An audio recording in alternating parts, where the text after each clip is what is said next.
This tea house in the town of Gölcük near Istanbul is more crowded than usual. Because today, Recep Tayyip Erdogan is making a campaign visit. This Recep Tayyip Erdogan is 20 years old and a political newcomer.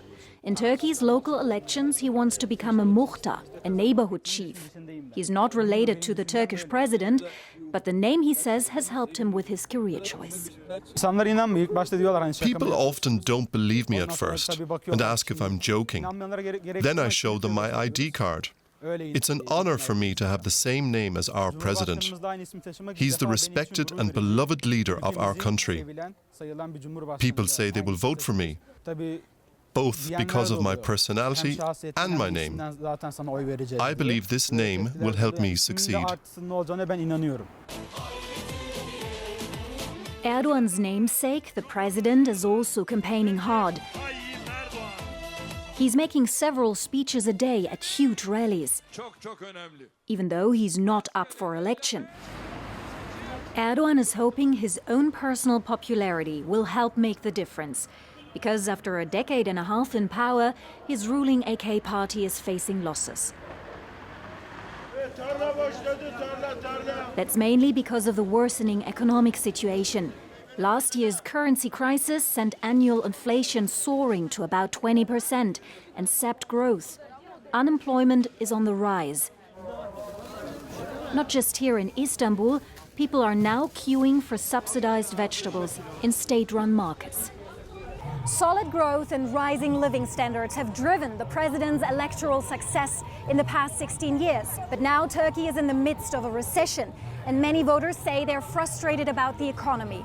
Polls suggest this could erode support for Erdogan's ruling AK party, especially in the larger cities, in the capital Ankara and here in Istanbul.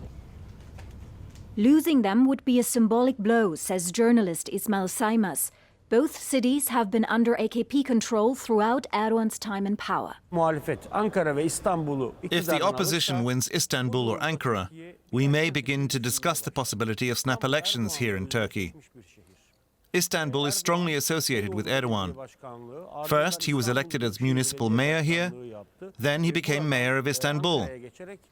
After that, prime minister, and then president. If his AKP is defeated in Istanbul, it would be a political earthquake for Erdogan.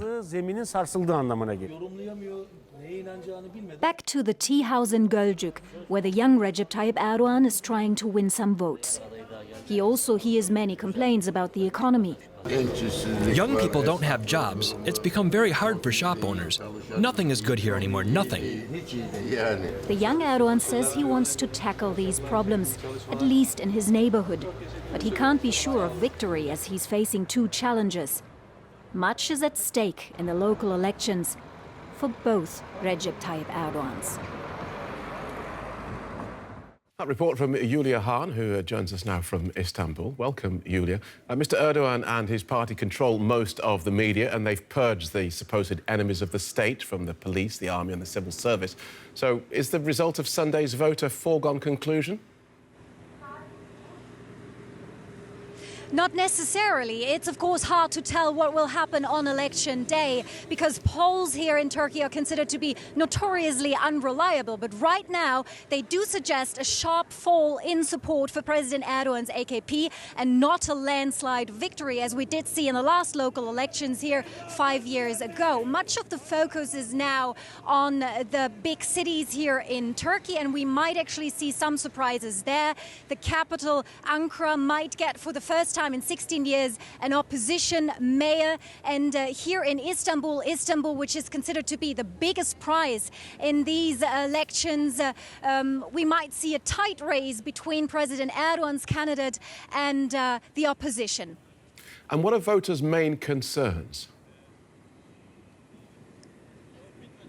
The economy, and the economy. Many voters are complaining that their personal economic situation has worsened in the past year. Unemployment is at a 9-year high. Inflation is at 20%. And many things, basically from baby diapers to vegetables, got so much more expensive.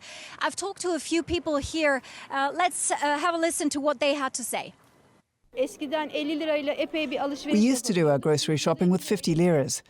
But now we have to spend 150 liras and more. Everything is terrible, but they say everything is fine. We all got fooled. The economy is not doing well. Everyone goes shopping with their credit cards now. There's no cash in the cycle. I don't think the economy is doing too bad. Yes, there's a crisis now. But who says this can't be changed for the better? The economy has collapsed.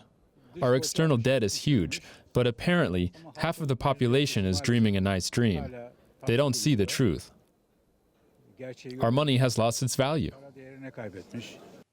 So, Julia Hahn in Istanbul, how are President Erdogan and his party addressing people's economic fears? Well, the president is in fact campaigning as if this vote was about himself. I just saw him at one of his biggest rallies here in Istanbul a few days ago, and I found it striking that he is avoiding talking about the economic problems. Instead, he's talking a lot about achievements or about completely different issues. He has focused a lot on the terrorist attacks against Muslims in New Zealand. He's talking about Palestinians in Gaza, and he's also trying to discredit the opposition, blaming them for collaborating with terrorists. And are these elections likely to be free and fair? Well, in the past elections already, the opposition has been complaining about vote rigging and irregularity. So this is probably going to be an issue again, especially in the eastern part of this country. And so is fairness. Erdogan and his AKP control the state resources, and most of the media here are now owned by companies close to the government. So opposition candidates were given much less airtime than the AKP's candidates, government's candidates, and some candidates even got zero airtime. And this has been criticized in past elections already by international observers as well. Julia Hahn in Istanbul, thank you.